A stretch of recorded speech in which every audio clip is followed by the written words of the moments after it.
What is going on, ladies and gentlemen, and welcome back to the Nerdwide podcast. This is episode 129 of this here podcast. I'm your host, Tyler Haynes, with my good friend and co-host, Mr. Chris Rivers. Now, Chris, how has your week been? We talked, was it Wednesday morning, Tuesday morning? When did we do the Doom Patrol thing? Wednesday morning. Wednesday morning. But, other than that, how has the rest of your week been, and how was the weekend? It was pretty good. I had Friday off, so I could rest up and get ready for the weekend because I've been at the Music City Collectibles show Ooh, how was that? all weekend. It was really good. Yeah, it's Better getting than, bigger. like, a lot of our other cons, or... Yeah, they're out in. Most people won't know where this is. It's the Williamson County Ag Expo. Okay. So parking's free. There's Oh, plenty that's of it. always a great thing. It's easy to get in and out of there. Right. And they've been pulling in some big names too. A lot of baseball players signing, a lot of wrestlers, some actors. They had the cast of The Sandlot out there this year. Oh, wow. Thomas Ian Nichols. Is it Nichols or Nicholas? It's Ian. He Nice. was in rookie. He was in Rookie of the Year in the Yeah. American Pie movies. Ric Flair showed up. Oh, did you hear a lot of woos? Oh, a lot of woos. Yeah. A lot of woos. Um, but yeah, got Chipper Jones autographed today, and See, that's awesome. Frank Thomas and Ricky Henderson and Ozzie Smith and Oh, Javon you had a lot Curse, of fun this weekend, then. Dominique Wilkins. I had to get up early. Oh, I I would have been complaining if it was for work, but it wasn't for work. So So you can't really complain that much about it, then. no, not at all. How's your weekend go? You've been busy too. Busy. Yeah, Friday Night Lights, and then my youngest child's birthday party yesterday. That lasted from 3 till 7, 8-ish, and then we crashed hard after that. He's gonna be driving before you know it. God, there was 11 more years, so we're okay. we got a while to wait to worry about any of that.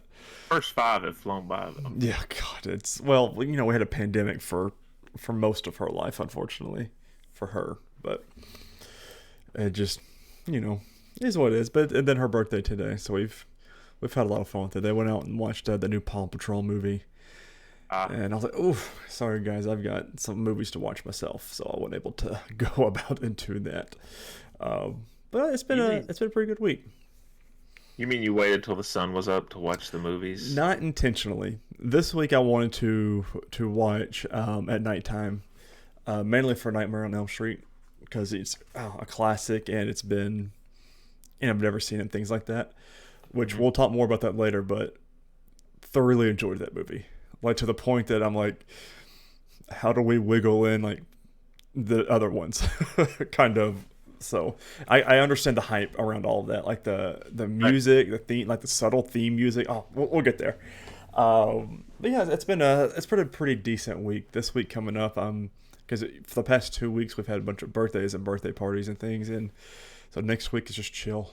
Well, I've got a wedding I'm in, so I'm busy. Well, okay, so it's not gonna be a chill weekend. I'm busy Thursday, Friday, and Saturday. So Yeah. always something, man. But Assassin's Creed Mirage comes out on Thursday, and my collector's edition was confirmed. So just waiting for the shipping. That's true. Oh God, what a time to be alive right now. 2023. It's a year. Quick housekeeping before we jump into everything, because we've got a lot to talk about here. Like, this week essentially starts everything off, but our shows are start coming back on, and a lot of them are dropping 3 episodes for week 1, which I wish they wouldn't do that. Just do one episode. Hate it. I know they're doing it on purpose. So we got a lot to catch up on, a lot to get into. So quick housekeeping before we jump into it. This is the Nerdwide podcast. Like I said at the top of the show, episode 129. Don't forget to subscribe to us on YouTube or whatever podcasting service you do use. If you enjoy the show, make sure you leave us a thumbs up. So let us know how we're doing. Leave us know in the comments if there's anything you wish there was wrong, if there's audio issues, video issues, things like that, let us know down in the comments. That's the best way we can communicate with you guys can communicate with us. If you go the extra mile, you can always go to patreon.com/nerdwide. 3 different tiers for 3 different monthly values there. Episodes early, if you want to suggest movies, shows, games, any of that kind of stuff, that is the place to do it. We do have a book review coming out. Should be, I want to say, the end of this week. So before next week's episode, I will have that recorded. I finished the book. I'm really excited to talk about it. Just have it sat down and articulated my thoughts enough to sit down and talk about it yet. So there is that coming. I want to do potentially another one before the Halloween season's over, but we will get there. Let's see. I think that's it. Just pay attention to our socials. If there's any scheduling changes, any kind of new things that you guys need to know, if that wasn't in the episode, those are the places to do it. Threads is going to be our main form of communication right now. And you can follow the Nerdwide account. It's at Nerdwide. We're the only one. Or Facebook as well, if you want to do that there. Although we're getting hit with a bunch of spam and scams kind of stuff right now, which is kind of weird. Because now we've had, I don't know if you've seen, Chris, I meant to tell you about our 3rd or 4th different random scam account saying there's trademark issues. And I'm like, the first 2 maybe, but now we're on the 3rd or 4th one. I'm like, okay, I don't understand why it's doing that, but it's not Meta. It's some scam account. Yeah. So what it means we're a legit business. That's how I take it. But Chris, any other TV shows you've been watching this week? No, I watched what we had to watch for the show, and then that was it. So we started Love Is Blind, season 5, and they dropped 3 episodes this week, and we're halfway through the 3rd episode. Everything else were. And Big Brother, Bachelor in Paradise started. Still haven't even watched it, which has been really, really, really busy. Didn't I hear that the geriatric Bachelor had started or whatever? Golden Bachelor is what the title of it is. I don't think I'm going to watch it because, like I was telling my family Friday night, I mainly watch Bachelor and Bachelorette for the Bachelor in Paradise cast. So I know who's coming to the beach and stuff like that, because Bachelor in Paradise is a lot of drama, a lot of fun, and a lot of good-looking people. So, I'd seen some headline. I didn't read the story that. What'd you say it was? The Golden Bachelor. Mm-hmm. That the Golden Bachelor had blown its shot to prove it was worth people's time or something. Well, it doesn't surprise me. My mom watched it. She watches all these shows too, and she said, don't waste your time. She goes, it's really not that good, and it's just not. I was like, oh well, swing and a miss, I guess, for them. But they should be able to cover their cost of the show, though. You talk about a good sponsor for Viagra. There you go. Or any kind of Entresto or blood pressure medication. All right, we've watched 3 more episodes of Harley Quinn season 2. We've got 2 more left after this, which is the penultimate and then the season 2 finale, which will be next week. But this one is season 2, episode 9, titled Bachelorette. We're going to Wikipedia, and we're going to read through all these. We're going to talk about them when we get there. This premiered May 29th, 2020, which is crazy because this is right at the beginning of the pandemic. A couple months into it, but right in the heavy part of it. Harley, Ivy, Catwoman, Nora, and Jennifer, a friend from Ivy's past, travel to Themyscirian resort run by Eris for Ivy's bachelorette party. The girls enjoy themselves until Harley and Ivy get drunk and have relations. Ashamed, the latter vows to stay in her room for the rest of the weekend until the former lures her out after learning Eris hypnotized the Queen, I'm not even going to try to pronounce that right now, to make her sell the island to LexCorp. The girls thwart the scheme, freeing the Queen and celebrating their victory with more alcohol, leading to Harley and Ivy unwittingly having relations again. Meanwhile, Kite Man has his bachelor party with Clayface, Frank, and King Shark until King Shark is called back to his home by his father, the Shark God, for an arranged marriage to Tabitha of the Hammerhead clan to keep their clans from going to war. King Shark stands up to his father while he gets married anyway. He and Tabitha secretly agree to an open marriage since there is no love between them. When they return from Themyscira, Ivy chooses to stay with Kite Man, stating that she loved and trusts Harley with her life, but not her heart, leaving Harley distraught. Hilarious episode.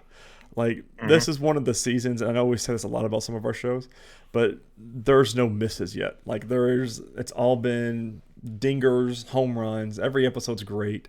Um, and even with the ones coming up, we are ramping up for some really fun stuff, and I'm really excited to watch it. So, but a good episode, nice little fun. Yeah. Yeah. Got to meet Jen, which everyone has to call her Jennifer. Like, well, no, she changed her name to Jen after she got back. So, episode 10 titled Die Hard, D-Y-E, Hard. In an attempt to cope with Ivy rejecting her, Harley goes to a bar at Wayne Tower only to find the amnesiac Joker working there. Suddenly, a group of thugs attack, holding the customers hostage and handcuffing the former lovers together. While escaping, the pair discover the thugs were a distraction, so a newly muscular Riddler who escaped from the mall again could sneak in and steal a mind control helmet. Joined by Gordon, King Shark, Clayface, and Borgman, Harley and Joker quickly discover that Riddler is working with Psycho, who has sworn revenge on Harley for underappreciating him before he uses the helmet to enslave the remaining parademons, as well as Clayface and King Shark. Borgman gives his eye to Harley as a memento before sacrificing himself to help her. Gordon and Joker escape after realizing that they need to free the Justice League from the Book of Fables. Joker mentions having several dreams about his past life, including the book, but he struggles to remember where it is. To jog his memory, Harley reluctantly brings him back to Ace Chemicals and pushes him into a vat of acid to turn him back into the Joker. Yeah. Don't try that at home. No. I saw this coming, though. This is like the only one of the predictable things. When they mentioned the book, I was like, oh, he's going to, not know where it's at. And she throws him into the vat, which was fine. Now, the next episode did not see coming at all. Like, I Right. thought the whole, the Bethany thing would be just his past life kind of thing. But, Hmm. here we go. Let's do it. Episode 11, A Fight Worth Fighting For. Emerging from the acid, Joker remembers starting a relationship with a nurse named Bethany after she found him and nursed him back to health 6 months prior. Under threat of a bomb Harley put in his head, Joker, she really didn't put a bomb in his head, do you think? I wouldn't put it past Well, her. no, I wouldn't put it past her, but I think she's bluffing, honestly. But, Joker takes her to Bethany's house to get to the Book of Fables. However, he enrages Bethany into tossing the book, which is subsequently grabbed by a parademon. As Harley and Joker attempt to retrieve the book, he reflects on his relationship with Bethany and realizes he found true love while she does the same in regards to Ivy. After retrieving the book, the pair are rescued by Batman and explain the situation to him, only to realize the book is not the Book of Fables. Concurrently, Darkseid orders Psycho to kill Harley while Ivy and Kite Man try to prepare for their wedding. After Ivy's dress is damaged, she confronts Psycho, but he brainwashes her.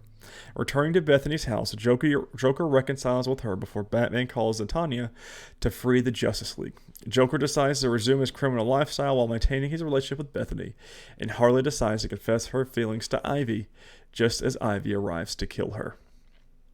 What a great episode. It was really cool having Batman working with Harley and Joker, which was really weird. And then the Justice League coming out and the Flash just running straight into a wall. And it was very funny. They said it was the same, it was the torture, hearing the same song over and over and over again. I was like, yeah, this is good.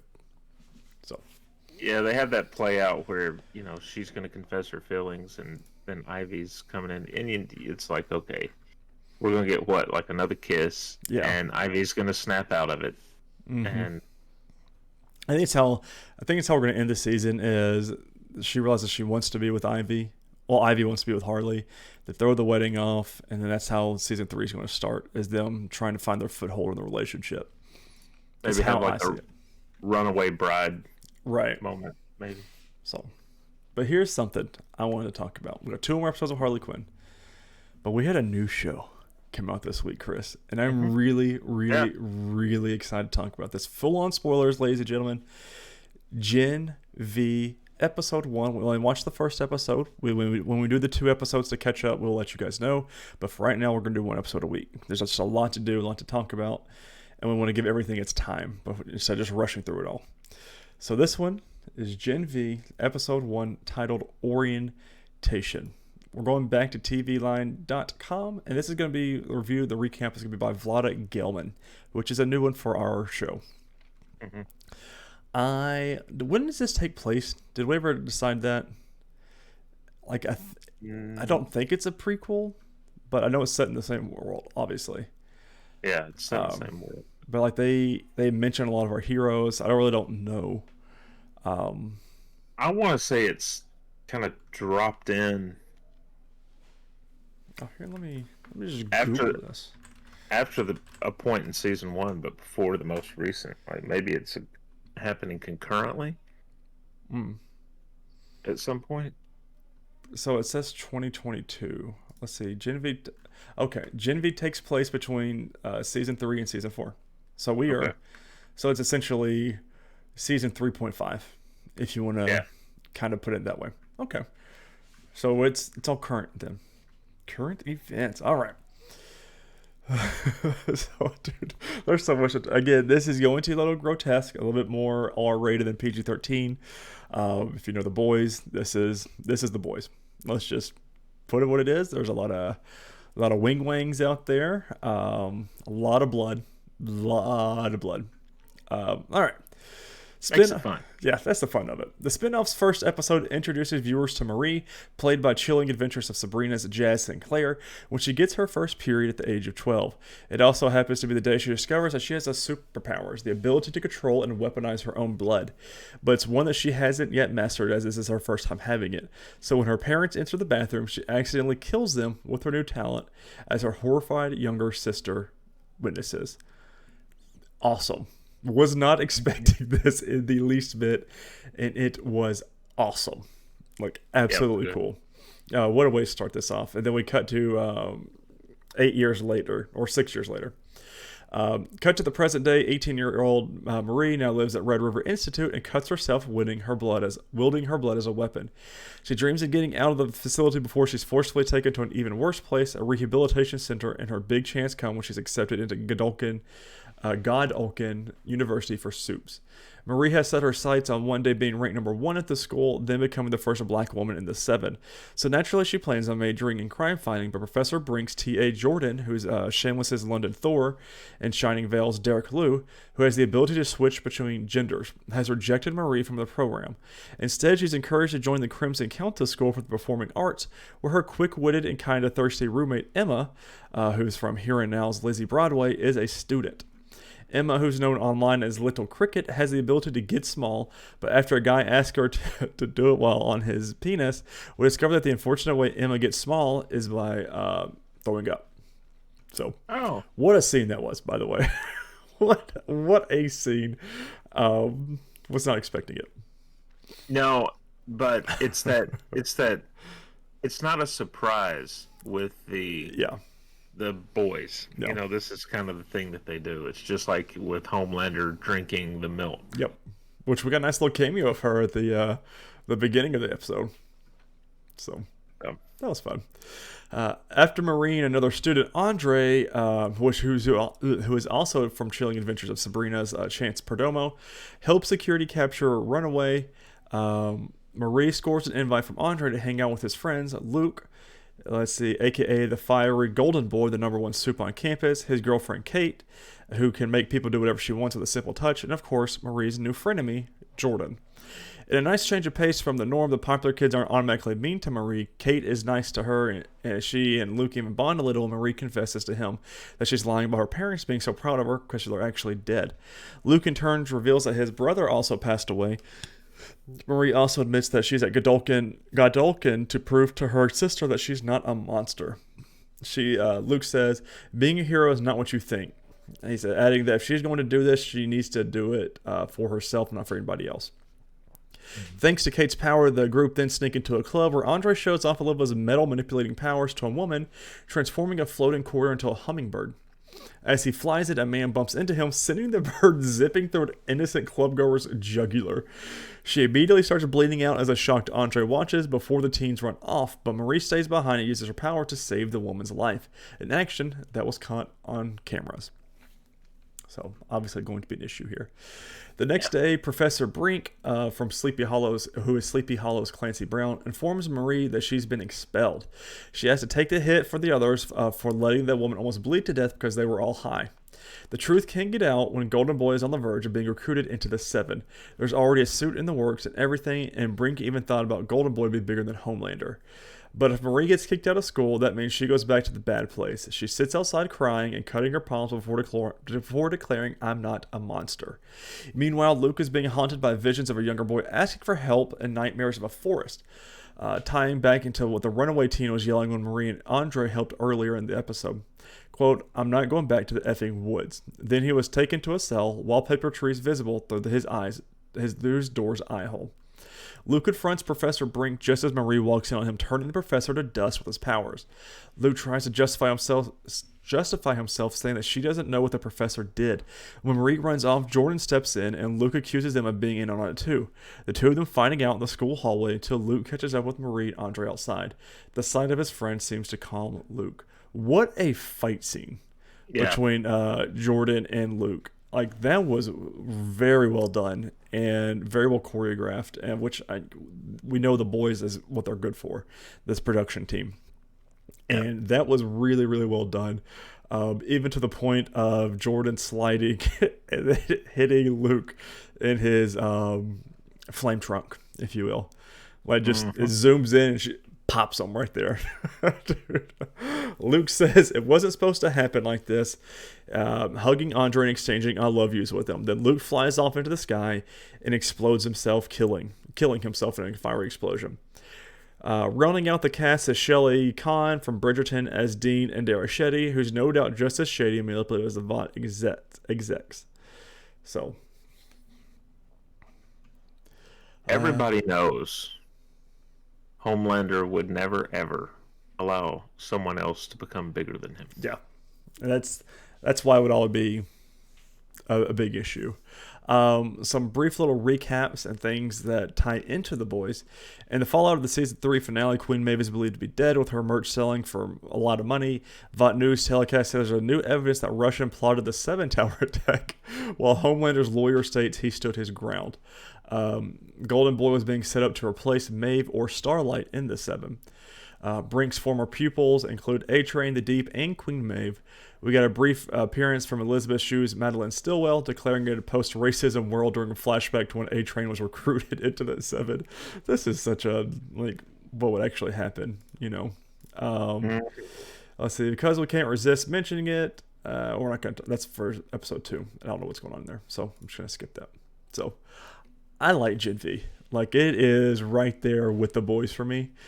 And this is going to be a very, very fun season, and it really does feel like a X-Mini boys vibe, and I really enjoy that. The little post-credit scene was essentially what's to come this season, and there's going to be a lot of fun, twisted, who's really the bad guy here kind of stuff, and what's really going on.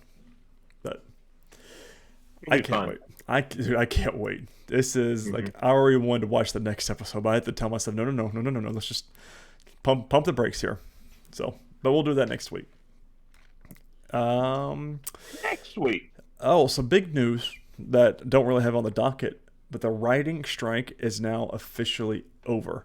Acting strike is still going. We don't know when the next meeting is. There was a rumor that was going to be Monday, but then SAG-AFTRA came out and said, we don't know where that came from. There are no meetings currently scheduled for the actors, but the writing is being done, and we're already starting to see some little production timelines. People returning back to their office, so which is great news. But we do have some releases this week. Wednesday, October 4th, Quantum Leap Season 2 comes out on NBC. Thursday, October 5th, Our Flag Means Death Season 2. Cannot wait for that one on Max. And then one of the shows we will be talking about and reviewing and recapping on this show, Thursday, October 5th, Loki Season 2 on Disney+. So keeping me a reason to keep the show, the subscription service. Listen, all these places keep going up on the prices. We're going to start cutting some here in a little bit.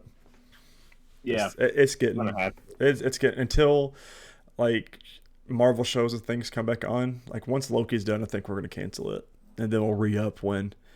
I mean, you got to vote with your wallet. It's too much. I think what it's going to require us to do is also, where our movies are concerned, we're going to have to pre-plan more so than we have. You know, we've typically if it's not Halloween or Christmas, we'll just kind of pick something the week before. Right. We're gonna have to kind of go by Yeah, what what we've we got. yeah.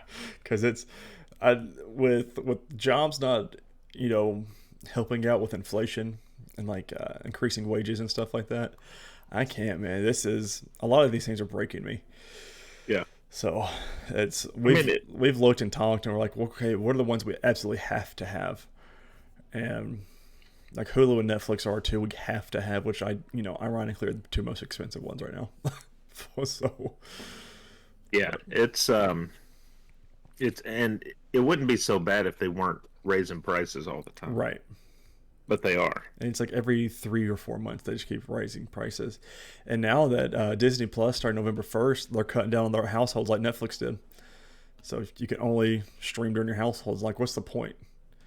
Right. So, but that's a whole conversation for another time. But other than that, that has been it. Well, good show, Tyler. I'm okay Um, with it. um, all right. So on to movies. Now, I will say this. Um, you were talking earlier about Nightmare on Elm Street. No, we watched Things the you 2010 version, right? no, I'm just kidding. I would hope not. I watched the 1984 one.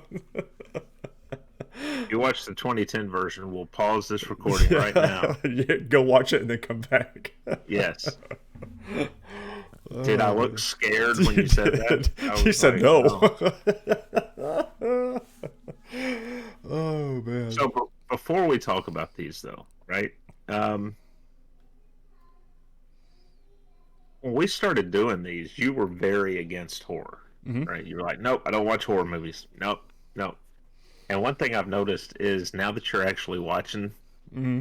you're finding a few of these that you're like, oh no, I really Dude, liked it. I was thinking about that. I don't think it was today. I know it was this week though, and I meant to text you because I am enjoying these movies, and it's taking a lot out of me, honestly, to not watch other like Halloween horror movies that are out like on Hulu and stuff like that. Just because like I am really enjoying like The Exorcist. I enjoyed that more than I thought I would. Nightmare on Elm Street, future spoiler, I really enjoyed that one. Hmm. So like I'm excited to watch more and to see what I like because like dude, sorry I've got IMDb up and it does a little preview kind of thing, and it did Uh-huh. the whole Nightmare on Elm Street, which is talking on the phone and it just sticks his tongue out into her mouth. It's just um like I don't know. It's that time. It's October 1st as we're recording this, so like I'm in that horror mood. But I've been really. I don't know if it's. I think it's because we do this every year, but I'm Hmm. really enjoying these movies, and a lot of these movies this year are high up on my horror ranking. So Right. Good. So have you watched anything else this week outside of the normal? I watched the first 5 minutes of Elemental, the new Pixar movie, before I fell Yeah. asleep last night. Oh, okay. So Well, at least you didn't shut it off. You just fell no, asleep. yeah, the girl still watched it because we had a sleepover in the bonus room last night. So what Stella wanted to do for her birthday. So we made a big pile on the floor and watched it. Had the surround set on, and I passed out in 5 minutes. I woke up during the credits, and they were asleep too. So Stella's already seen it. She was telling me about it as we were watching it. She goes, "Yeah, that's Ember. That's her dad. That's her mom." And then Wade. She goes, "That's the water guy's name's like Wade or something like that." So it cracks Aw, me up. what? So Ember wades in the water. Ah, see. I don't know if that's actually happened because I fell asleep, but I met the characters. What I about don't you? know. Anything? I'm still no. I just the movies that we watched for the show. I'm still in the Disney Movie Club, and that was this past month's featured title, Hmm. and I declined it because I was like, I don't know if I It want to. it looks good because like each character has a different animation style, or Right. like each element is a different animation style. It looked really cool. Like they did a really good job with that. So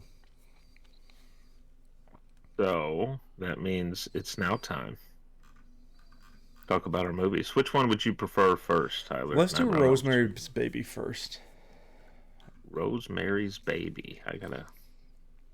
So, It's not mine. I can tell you that. no. But, So Jamie didn't watch any of these with me because we just had a real busy week. She really, really, really wanted to watch Nightmare on Elm Street. She has seen both of these, but let me yell for her real quick. I'll at least get her rating because she's seen both of them before. okay. While you're doing that, I'll give mine. Rosemary's Baby gets 5 stars for me.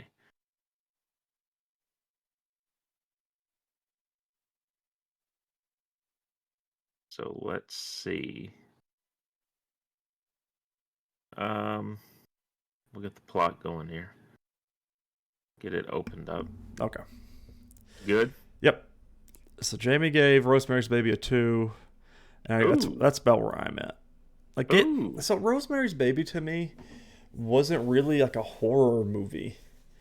Like there was like that undertone of it, and I also think it was a little long for my taste. Yeah, it's just over like 2 hours Yeah, and it's like 16 minutes or something. And I was like, there was a lot they could have cut out of this one. Rob, yeah. But I didn't hear like any very besides all the granny titties and the sex scene with the devil. That was the only like horror-y aspect. It's fair. It's the rest of it's more of a thriller. Yeah. But yeah, it's pretty horrific. Yeah. If you're getting impregnated by Satan. Yeah. I don't know. For some people, that might be a turn on. Not this guy. Don't do that to me. All right, let's run down the plot right quick. So, Guy Woodhouse, a stage actor, and his wife Rosemary move into the Bramford, a large Renaissance revival apartment building in New York City. They disregard their friend Hutch's warning about the Bramford's dark past with witchcraft and murder. In the laundry room, Rosemary meets a young woman, Terry Gianofrio, a recovering drug addict whom Minnie and Roman Castevet, Woodhouse's elderly neighbors, have taken in. One night, Terry apparently jumps to her death from the Castevets' 7th-floor apartment, distressing the Castevets. While Guy grows close to the couple, Rosemary finds them annoying and meddlesome. Minnie gives Terry's pendant to Rosemary as a good luck charm, saying it contains tannis root. So, were they trying to get that Jenny, what was her name? The one that killed herself. Terry. Were they trying to get her pregnant? And that's probably why she tried to kill herself. That's why I've always, yeah. Because there was a lot of stuff that didn't really explain, but kind of led you to think kind of things, which is I enjoy that about like these kind of movies. I would assume it's either that or they found that she wouldn't be suitable, and so they just disposed of her. Yeah.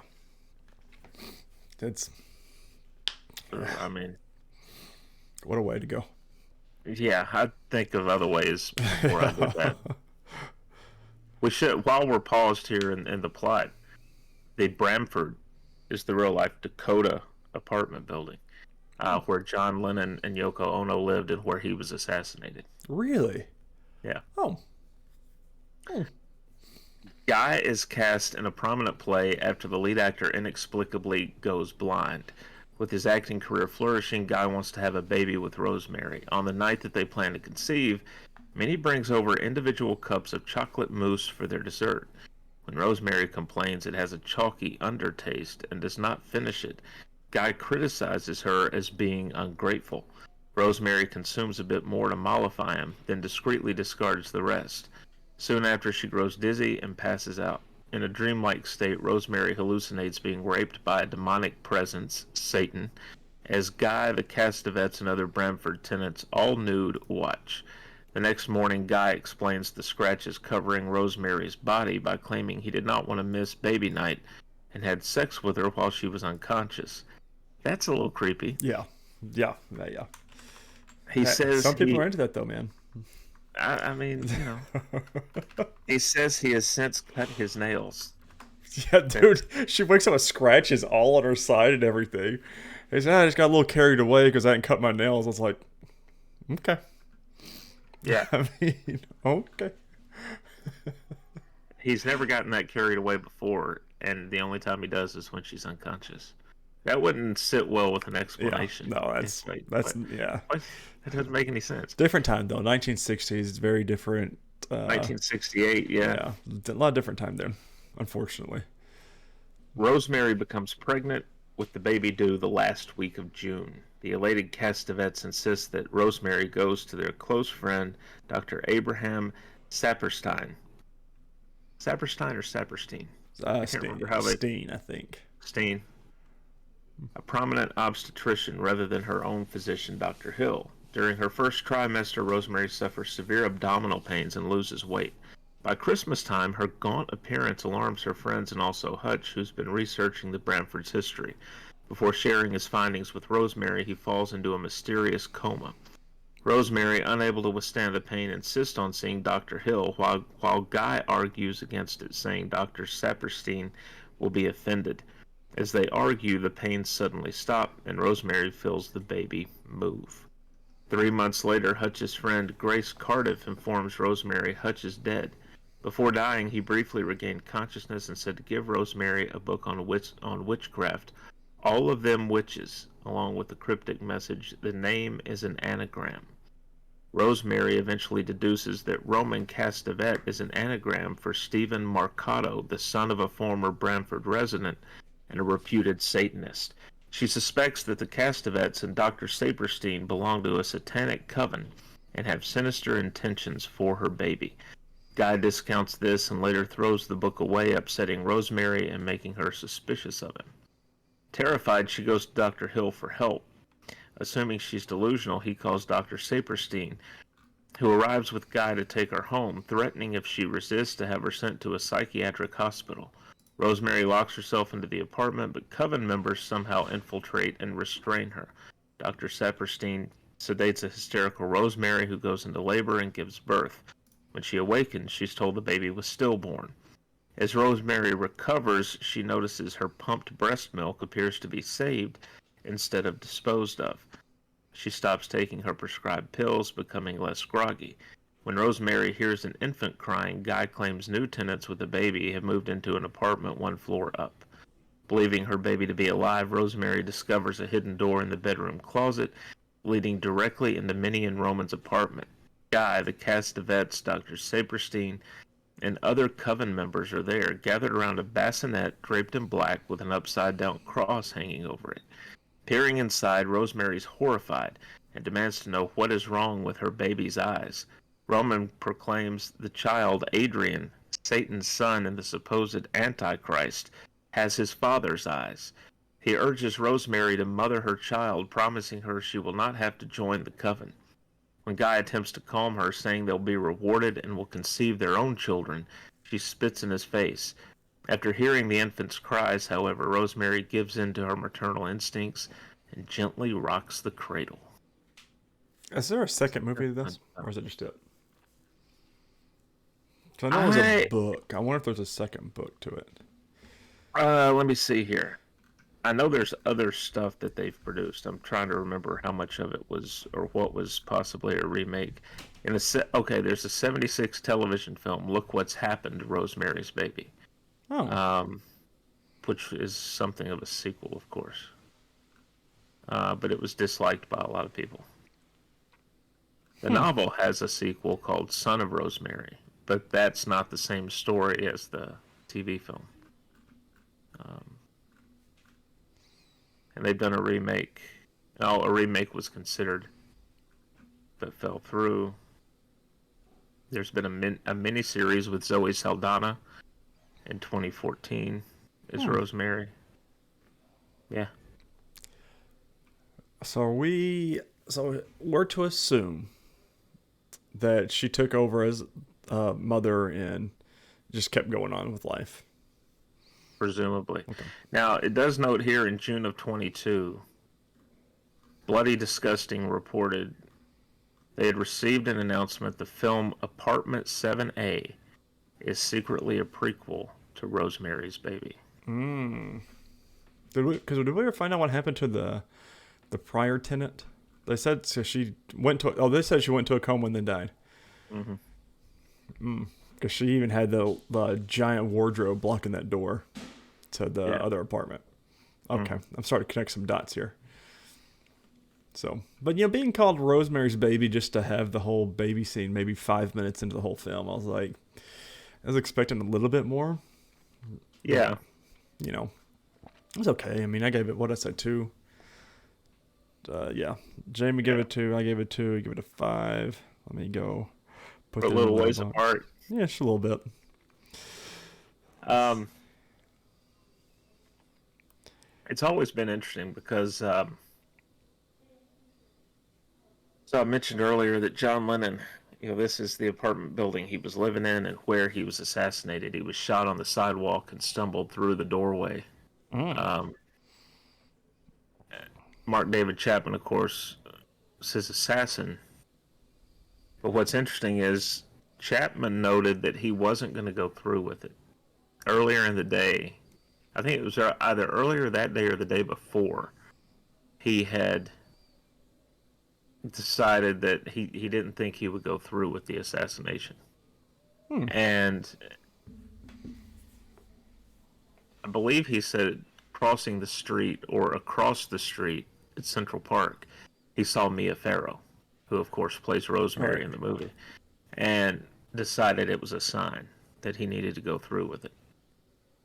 So A little twisted thinking, but it's been called cursed because of this movie. It's who knows, but overall a good film, Yeah. directed by Roman Polanski, who the next year after this movie was made lost his wife and baby, Sharon Tate, in the Tate LaBianca murders committed by the Manson family. Oh, So yeah, God, poor man, that sucks. Okay. so um,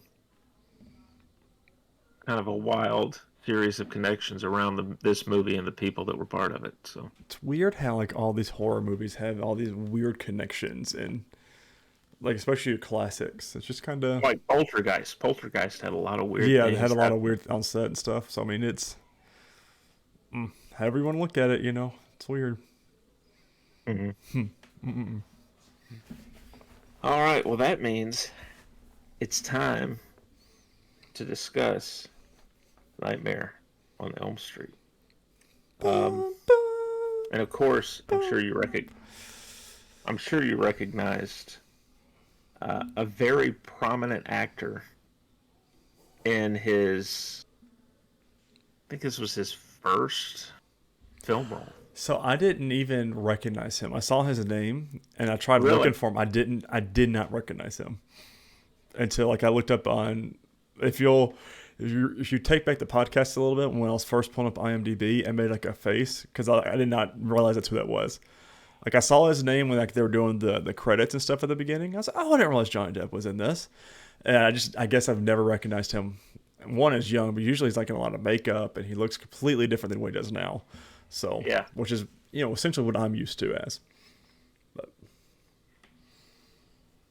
All right. Nightmare on Elm Street. Wes Craven. mm-hmm.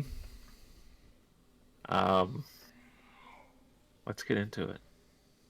Let me see here if this is giving me the franchise. We'll click on the first film. Get to the plot.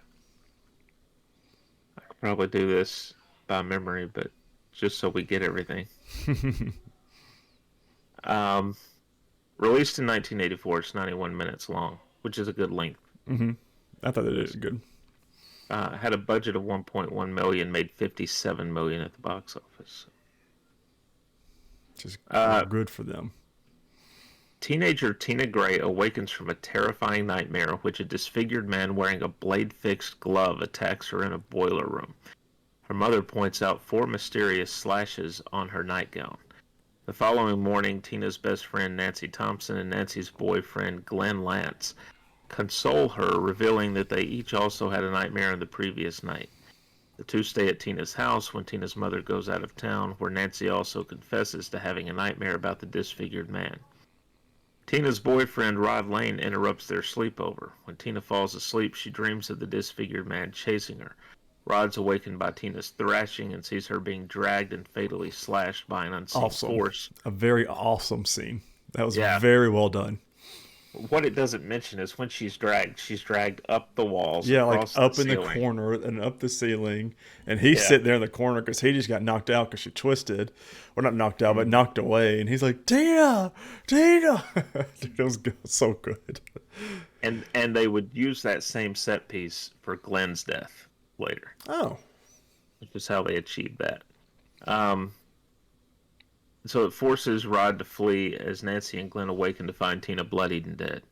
The next day, Nancy's policeman father, Don Thompson, played by the legend John Saxon, arrests Rod despite his pleas of innocence. At school, Nancy falls asleep in class and dreams the man chases her to the boiler room where she is cornered. She then deliberately burns her arm on a pipe. The burn startles her awake in class, and she notices a burn mark on her arm. Nancy visits Rod at the police station, where he describes Tina's death along with his own recent nightmares about the same man stalking her in her dreams, leading Nancy to believe that the man killed Tina. At home, Nancy falls asleep in the bathtub. This is an iconic scene. Yeah. And is nearly drowned by the man. She slips off to sleep. The door's closed, and as soon as she drifts to sleep, you see Freddy's glove come up from between her legs. So, I mean, how do you not Nancy, hear that, notice it, or anything is beyond me, but whatever. she was exhausted. You know. And teenager kids are dumb. Nancy, Nancy then relies on caffeine to stay awake and invites Glenn to watch over her as she sleeps. In her dream, Nancy sees the man preparing to kill Rod in his cell, but then he turns his attention towards her. Nancy runs away and wakes up when her alarm clock goes off. The man kills Rod by wrapping bed sheets around his neck, staging it as a suicide by hanging. At Rod's funeral, Nancy's parents become worried when she describes her dreams. Her mother, Marge, takes her to a sleep disorders clinic where in a dream Nancy grabs the man's fedora with the name Fred Krueger written in it and pulls it into the real world. And you can see her mom now really becomes concerned. See, and I just thought, I was like, oh, you know, she's realizing this is not she's really having these nightmares. Like, there's something really going on here. But it's not until later you found out, no, she's the one that helped kill Freddy Krueger and wondering how all this is coming about. It's just so good. Like, that stuff is so well done. Like, Yeah. very, very cool. Yeah. After barricading the house, Marge explains that Krueger was an insane child murderer who killed 20 children, but was released on a technicality and then burned alive by the victims' parents who lived on their street. Seeking vigilante justice, Nancy realizes that Krueger, now a vengeful ghost, is killing her and her friends out of revenge and to satiate his psychopathic needs. I wouldn't say he's a ghost. Yeah, He's not really. I would like more like demon-esque Yeah. is what I would Yeah. do it as. Yeah, later on, that's the way they go with it. But Nancy tries to call Glenn to warn him, but his father prevents her from speaking to him. Glenn falls asleep and is killed by Krueger. This death, when he's on the waterbed and Krueger's arm comes up and just pulls him into the bed, and blood shoots out onto the ceiling. That erupts.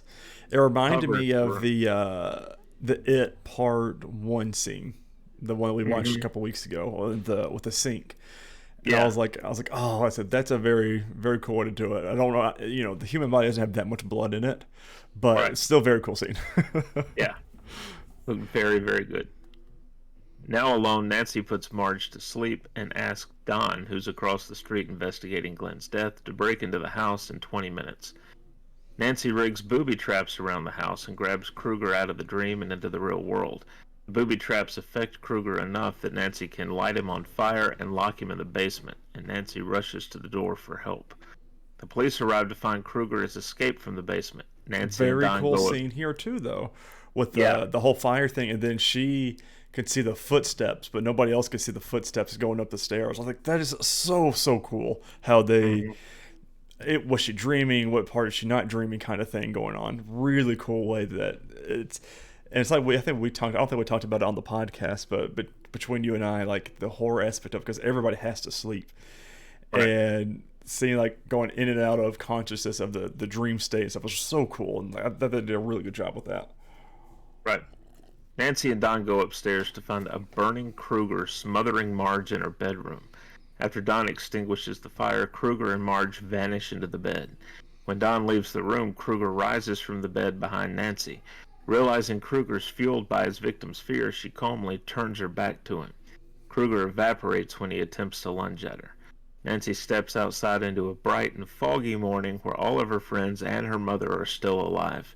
Nancy gets into Glenn's convertible to go to school when the green and red striped top suddenly comes down and locks them in as the car drives uncontrollably down the street. Three girls in white dresses playing jump rope can be heard chanting Kruger's nursery rhyme as Marge is grabbed by Kruger through the front door window. And by the way, she would be dead going through that window because Yeah, she had another very cool like effect for the time too, with that the ragdoll effect of her just being yanked through that little window. Yeah. And the kids doing the jump rope, very good touch, because I had like it was the same thing at the beginning of the movie when they were kind of talking about the kind of stuff. Well, when actually they were driving down the road, so like they kind of, I don't know, showed what was going to happen at the end of the movie without us realizing that's what was going to happen. So we're assuming she's dead though, right? Yeah. Okay.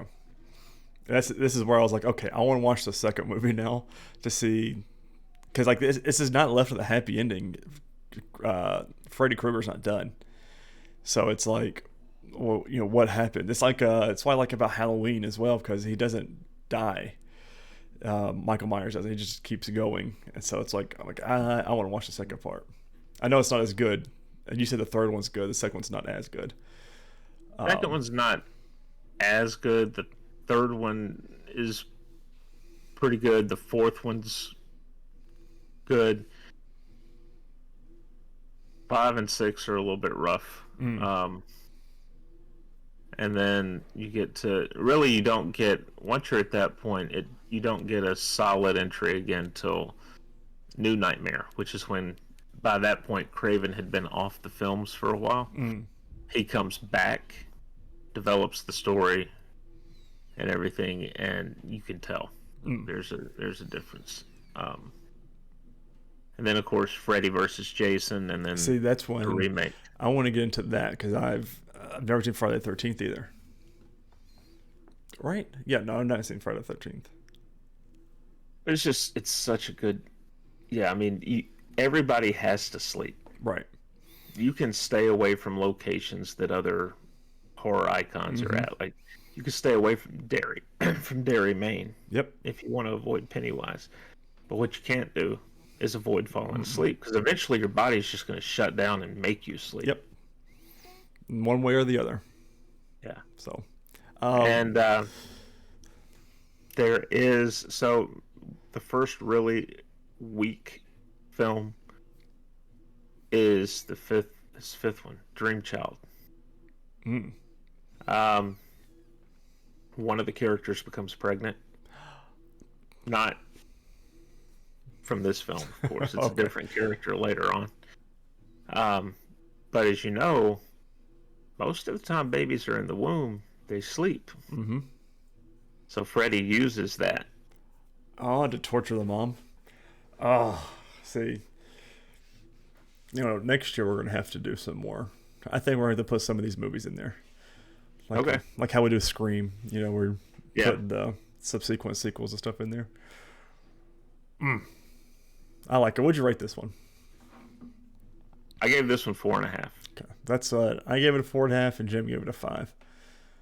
I think this is It Part 1 we all had the high scores for. The exact same ones, actually. Me and you both had 4.5, Jim had 5. But man, I was really excited about this one, and I hate that I did not watch it at nighttime.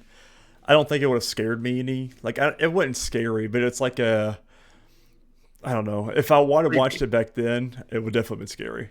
But it's creepy. Yeah, it's definitely creepy and a very fun way to think about it all. Yeah, I really enjoyed that.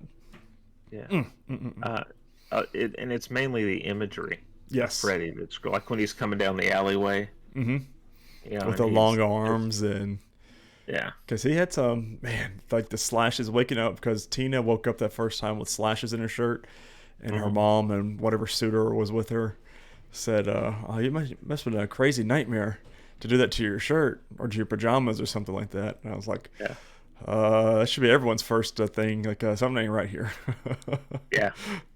No, So, definitely not. Um, cool. good week though. Really enjoyed this week. Very, very, very good week. So next week we're gonna knock out the Haunted Mansion. Mm-hmm. So we're gonna lighten it up a little bit, and then Scream 7. The Final Destination.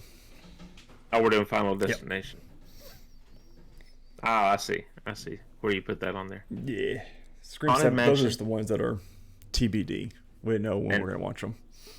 Final Destination.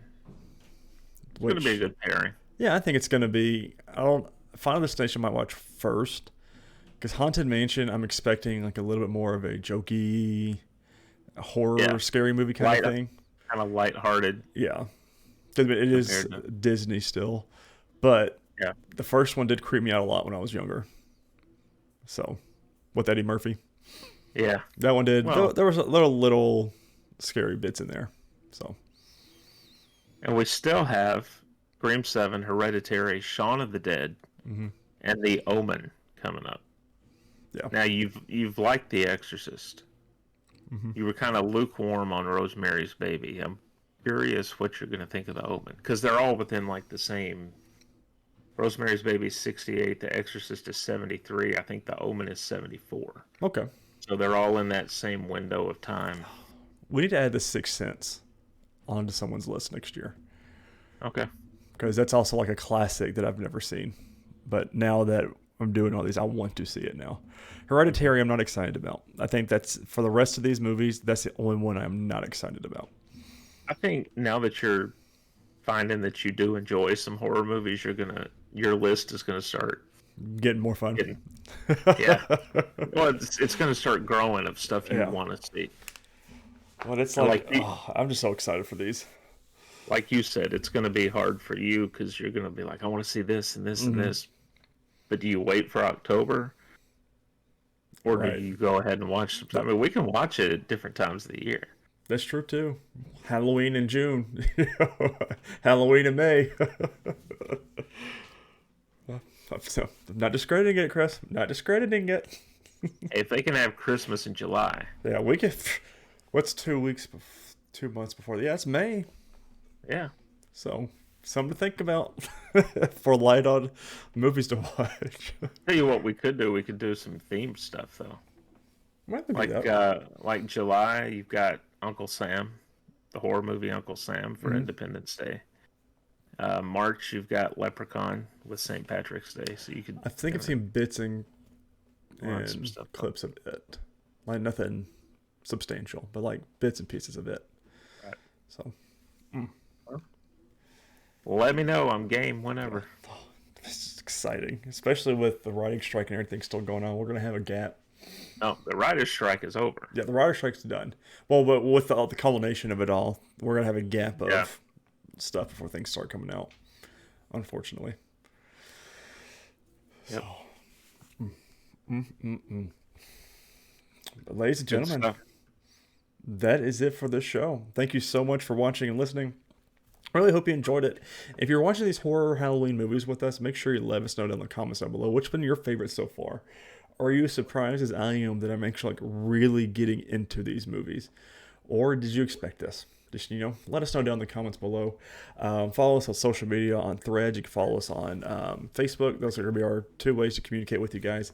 We're on Nerdwide on both. Just search us for the first things that pop up. Make sure you're following us there for all of the latest news, any scheduling changes. That's the first place it's going to happen. And don't forget to rate and review whatever podcasting service you do use, and make sure you're subscribed to our YouTube channel. That's our main platform right now, and we greatly appreciate it. Make sure you share with your friends. If you enjoy this and you think they would enjoy it, share it around. Let us know. Let them know. And we're all one big happy family.